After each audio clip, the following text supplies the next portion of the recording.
ಎಲ್ಲರಿಗೂ ನಮಸ್ಕಾರ. Welcome to my channel. ಇವತ್ತಿನ ಈ ವಿಡಿಯೋದಲ್ಲಿ ಸ್ಟೆನೋಗ್ರಾಫರ್ ಹುದ್ದೆಗೆ ಇಲ್ಲಿ ಅರ್ಜಿಗಳನ್ನು ಕರೆದಿರುತ್ತಾರೆ. ಸೊ ಇದರ ಬಗ್ಗೆ ಕಂಪ್ಲೀಟ್ ಮಾಹಿತಿ ವಿಡಿಯೋದಲ್ಲಿ ತಿಳಿಸಿಕೊಡ್ತೀನಿ. ಈ ಹುದ್ದೆಗಳಿಗೆ ಯಾವ ರೀತಿಯಾಗಿ ಅರ್ಜಿಗಳನ್ನು ಸಲ್ಲಿಸಬೇಕು, ಯಾವ ರೀತಿಯಾಗಿ ಹುದ್ದೆಗಳಿಗೆ ಆಯ್ಕೆ ಮಾಡಿಕೊಳ್ಳಲಾಗ್ತದೆ, ಮತ್ತು ಇದಕ್ಕೆ ಬೇಕಾದಂಥ ವಿದ್ಯಾರ್ಹತೆ, ವಯೋಮಿತಿ, ವೇತನ, ಅರ್ಜಿ ಶುಲ್ಕ, ಇದಕ್ಕೆ ಸಂಬಂಧಪಟ್ಟಂಥ ಮಾಹಿತಿ ಮತ್ತು ಪ್ರಾರಂಭ ದಿನಾಂಕ, ಕೊನೆಯ ದಿನಾಂಕ, A to Z ಕಂಪ್ಲೀಟ್ ಮಾಹಿತಿ ವಿಡಿಯೋದಲ್ಲಿ ತಿಳಿಸಿಕೊಡ್ತೇನೆ. ಸೊ ಅದಕ್ಕೋಸ್ಕರ ಈ ವಿಡಿಯೋನ ಕೊನೆ ತನಕ ನೋಡಿ, ಮತ್ತು ಸ್ಕಿಪ್ ಮಾಡದೆ ಕೊನೆ ತನಕ ನೋಡಿ. ಇನ್ನು ಯಾರು ನನ್ನ ಚಾನಲ್ನ ಸಬ್ಸ್ಕ್ರೈಬ್ ಮಾಡ್ಕೊಂಡಿಲ್ಲ ಅಂಥವ್ರು ಈ ಕೂಡಲೇ ನನ್ನ ಚಾನಲ್ನ ಸಬ್ಸ್ಕ್ರೈಬ್ ಮಾಡಿಕೊಂಡು ಈ ವಿಡಿಯೋನ ನೋಡ್ಬೋದು. EPFO ಕಡೆಯಿಂದ ಈ ನೇಮಕಾತಿ ಪ್ರಕ್ರಿಯೆ ನಡೆಯುವಂಥದ್ದು. ಉತ್ತಮ ಟೈಪಿಂಗ್ ವೇಗ, ಕಂಪ್ಯೂಟರ್ ಜ್ಞಾನ ನಿಮಗಿದ್ದರೆ ಕೇಂದ್ರ ಸರ್ಕಾರದ ಹುದ್ದೆಯನ್ನು ಪಡೆಯಬಹುದಾಗಿದೆ.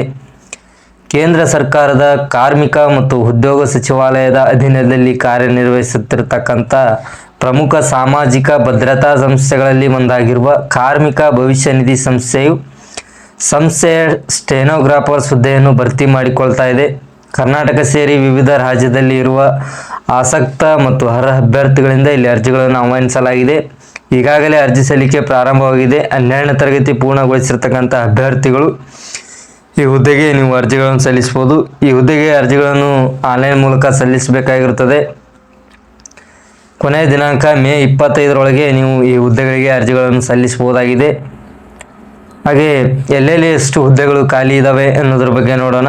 ಬೆಂಗಳೂರಿನಲ್ಲಿ ಒಟ್ಟು 3 ಹುದ್ದೆಗಳು ಖಾಲಿ ಇದ್ದಾವೆ. ಹುಬ್ಬಳ್ಳಿಯಲ್ಲಿ 1, ಅದೇ ರೀತಿಯಾಗಿ ಭೋಪಾಲ್ನಲ್ಲಿ 1, ಅಹಮದಾಬಾದ್ನಲ್ಲಿ 3, ಬಾಂದ್ರಾ ಮುಂಬೈನಲ್ಲಿ 3 ಹುದ್ದೆಗಳು, ಭುವನೇಶ್ವರ್ನಲ್ಲಿ 1 ಹುದ್ದೆ, ಚಂಡೀಗಢ್ನಲ್ಲಿ 1 ಹುದ್ದೆ, ಚೆನ್ನೈನಲ್ಲಿ 3, ಕೊಯಮತ್ತೂರಲ್ಲಿ 3, ದೆಹಲಿಯಲ್ಲಿ 18 ಹುದ್ದೆಗಳು, ಫರೀದಾಬಾದ್ನಲ್ಲಿ 2 ಹುದ್ದೆ, ಗುರುಗ್ರಾಮ್ನಲ್ಲಿ 1 ಹುದ್ದೆ, ಗುವಾಹಟಿಯಲ್ಲಿ 3 ಹುದ್ದೆ, ಹೈದರಾಬಾದ್ನಲ್ಲಿ 3, ಜೈಪುರ್ನಲ್ಲಿ 2, ಕಾನ್ಪುರ್ನಲ್ಲಿ 2, ಕೋಲ್ಕತ್ತಾದಲ್ಲಿ 3, ಅದೇ ರೀತಿಯಾಗಿ ಪಾಟ್ನಾದಲ್ಲಿ 2, ಪುಣೆಯಲ್ಲಿ 2, ಥಾಣೆಯಲ್ಲಿ 2, ತಿರುವನಂತಪುರಂನಲ್ಲಿ 1 ಹುದ್ದೆ, ಉಜ್ಜಯಿನಿಯಲ್ಲಿ 1, ವಿಜಯವಾಡದಲ್ಲಿ 1 ಹುದ್ದೆ ಭರ್ತಿ ಮಾಡಿಕೊಳ್ತಾ ಇದೆ. ಆಸಕ್ತ ಮತ್ತು ಅರ್ಹ ಅಭ್ಯರ್ಥಿಗಳು ಈ ಹುದ್ದೆಗೆ ನೀವು ಅರ್ಜಿಗಳನ್ನು ಸಲ್ಲಿಸಬಹುದಾಗಿದೆ.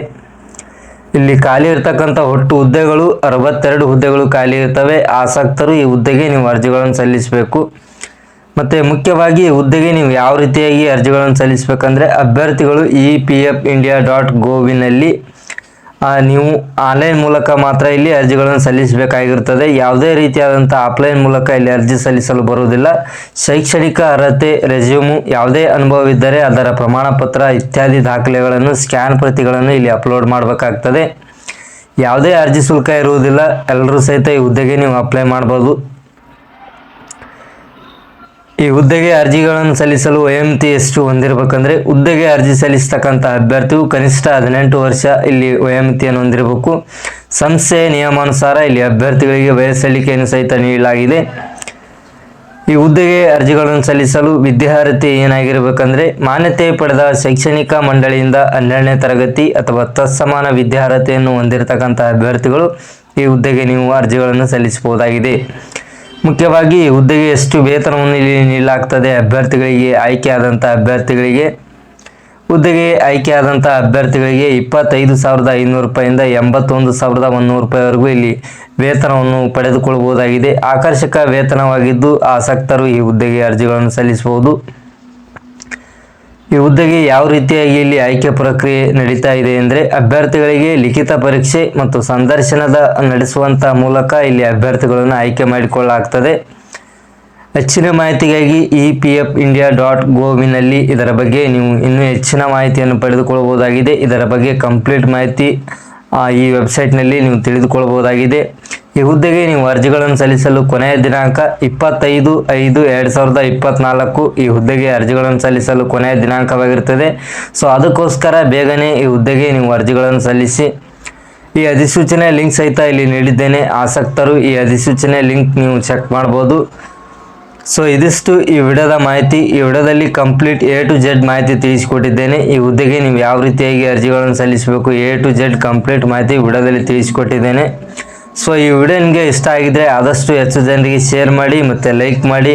ನಿಮ್ಗೆ ಏನಾದರೂ ಡೌಟ್ಗಳಿದ್ದಲ್ಲಿ ಕಮೆಂಟ್ ಮೂಲಕ ತಿಳಿಸ್ಬೋದು. ಈ ಹುದ್ದೆಗೆ ನೀವು ಅರ್ಜಿಗಳನ್ನು ಸಲ್ಲಿಸಲು ನನ್ನ ವಾಟ್ಸಪ್ ನಂಬರ್ಗೆ ಕರೆ ಮಾಡ್ಬೋದು. ಸೊ ಇಲ್ಲಿಗೆ ವಿಡಿಯೋ ಮುಗಿಸ್ತಾ ಇದ್ದೀನಿ. ಧನ್ಯವಾದಗಳು.